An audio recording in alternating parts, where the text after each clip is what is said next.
السلام علیکم ناظرین، امید ہے آپ سب خیریت سے ہوں گے۔ آج میں آپ کو بتاؤں گا مکافات عمل یا مجبوری۔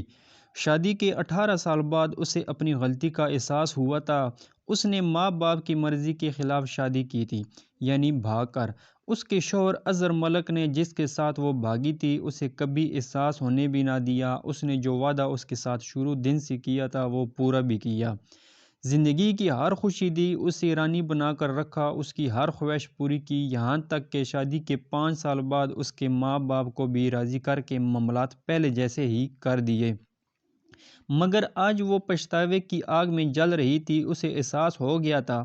ہوا کچھ یوں کہ اس کا شوہر اظہر ملک اپنی بیٹی جو کہ اب 17 سال کی تھی اس کی شادی کرنا چاہتا تھا، مگر وہ اپنے شوہر کے فیصلے کے خلاف تھی۔ اس کا خیال تھا کہ بچی ابھی چھوٹی ہے، اسے آگے پڑھنا ہے، جب وہ ڈاکٹر بن جائے گی تب اس کی شادی کریں گے۔ تب اظہر ملک کے جواب پر اس کی بولتی بند ہو گئی۔ اس نے کہا، دیکھو، جب ہماری دوستی ہوئی تھی تب تمہاری عمر بھی 17 سال تھی، اور میں نہیں چاہتا کہ میری بیٹی بھی تمہاری طرح نامحرم رشتے میں بند کر مجھے چھوڑ جائے اور بھاگ جائے۔ ان الفاظ نے اسے عرش سے فرش پر لاپٹ خاطا۔ وہ پچھتاوے کے گہرے کنویں میں جا گری تھی۔ اس کی مکمل خاموشی پر اظہر ملک نے بہت سی وضاحتیں دی تھی اور بے تحاشا اسے ریلیکس کرنے کی کوشش کی، مگر اس کا دل ویران ہو گیا تھا۔ ٹھیک ہی تو کہہ رہا تھا وہ، آج کیا کہہ رہی ہے بنت ہوا؟ نئے محرم کی خاطر اپنی ماں باپ کا برسوں کا پیار بلا رہی ہے، جھوٹ بول رہی ہے، ماں باپ سے تلخ کلامی کر رہی ہے، اور آخر کار ان کی محبتوں کا صلہ ان کے ماتھے پر کالک مل دی جاتی ہے تاکہ ان کے جانے کے بعد وہ کبھی سر اٹھا کر نہ جی سکے۔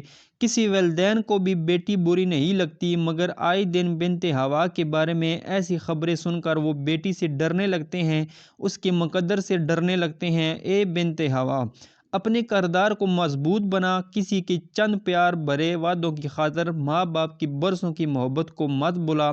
یہ وعدے صرف تمہیں پھنسانے کے جال ہیں۔ ماں باپ اگر تم پر بھروسہ کر کے تمہیں ڈھیل دیتے ہیں تو ان کے بھروسے کو ٹھیس مت پہنچا کہ کل کو تمہیں بھی تو ماں بننا ہے۔ یاد رہے، مرد کالی چادر کی طرح ہوتا ہے، اس پر دھبل لگ جائے تب بھی نظر نہیں آئے گا، اور عورت سفید چادر جس پر ذرا سا داغ بھی لگ جائے تو سب کو صاف نظر آتا ہے، اور سب لوگ مل کر اسے اور بدنما بنا دیتے ہیں۔